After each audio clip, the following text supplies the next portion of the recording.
And the fundamental law of life, the fundamental law, the basic law of life is the law of cause and effect. The law of cause and effect, what's that? It's the law of karma, as they call it in the East. And it was put out by Jesus very simply in his time in a way that would be understood by the farmers of his time. He says, as you sow, so shall you reap. That's the law of cause and effect. It sounds simpler, so simple that nobody pays any attention to it. But it's the basic law of life.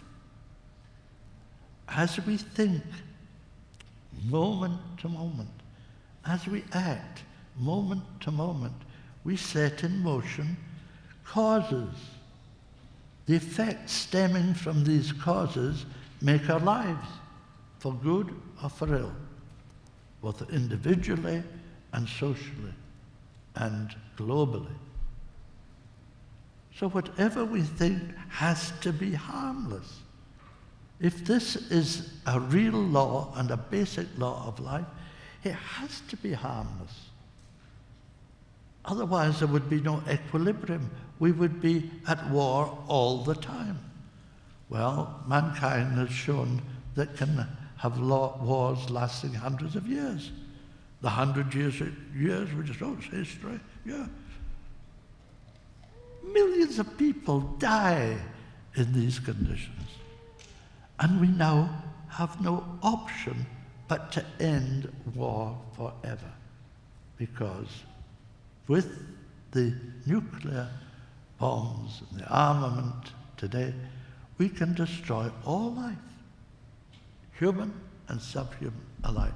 It's up to us. We have to do it. We have to make the decision. Are we ready to change? Many people say, yes, I'm ready, but what should I do? I don't know what to do. I'm longing to change. I hate the present way of life. I hate the competition. I hate the greed. I hate the selfishness. Wherever I come upon it, I will try to live my life apart from all of this. How can you do it? How can you get rid of war? It's obvious the number one thing we have to do is to get rid of war. Well, don't believe me, but think what the masters, how the masters look at it.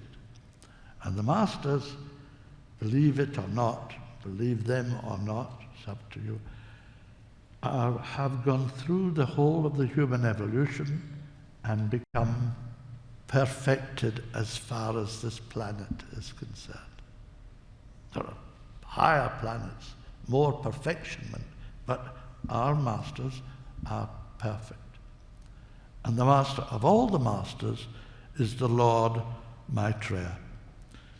He holds the office of world teacher in our spiritual hierarchy of masters. And they look up to him as we would look up to the masters. And those who know them do look up to the masters for guidance, for inspiration, for the enunciation of truth. And Maitreya says, to get rid of war is not so difficult. It's really very simple. You just have to have a change of heart, you know. That's all. You just have to change your heart. Send it out to be cleaned, you know. Come back, dry cleaned. Dry cleaned heart. You have to look at life differently.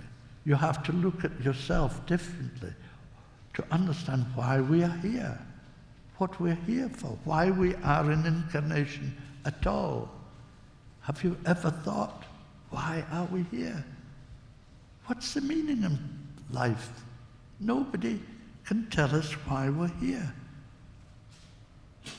Why do people somehow die just as infants. What's the purpose? Is God cruel and hurts some families by killing babies, allowing other nasty families to grow old and in ease? Many people think there's someone called God who is arranging it all. God doesn't do that. We do the arranging, and we do it through the law of cause and effect. As we think, so we are. As we think beyond who we are, we create the conditions of what we see around us. We all do it. The pain and the suffering of the world is made by us, not by God. God has a completely different view, because God's a different idea, completely different idea from most people's vision of it. Everybody in this audience is God. Everybody, without exception. Perfect God. Creative, rich in ideas, full of love. All of that is there in every single individual. At their best. At their very best. But most people are not at their best. Most people are at work. They're working all day. They're working just to get enough food for their families, to feed their families, to pay the rent, to pay for the schooling and for health care and all the rest of it. All of that takes money, and everybody's involved in working for money. We have to do it to live. Are we born for that? Is that what life is about? I suggest it isn't. It's become that because we have come to wrong conclusions, and we have disobeyed the laws of life. And the fundamental law of life is the law of cause and effect.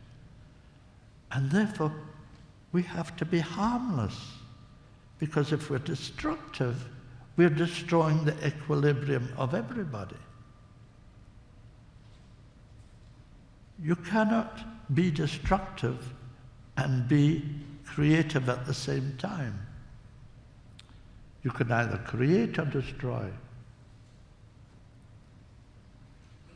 But most of us think we have to be destructive because our governments are destructive. It's men, destructive men in governments, in the Pentagon, and in the White House, and in the House of Commons, and in the various governments of the world who make the laws. They make the laws. And these laws involve war.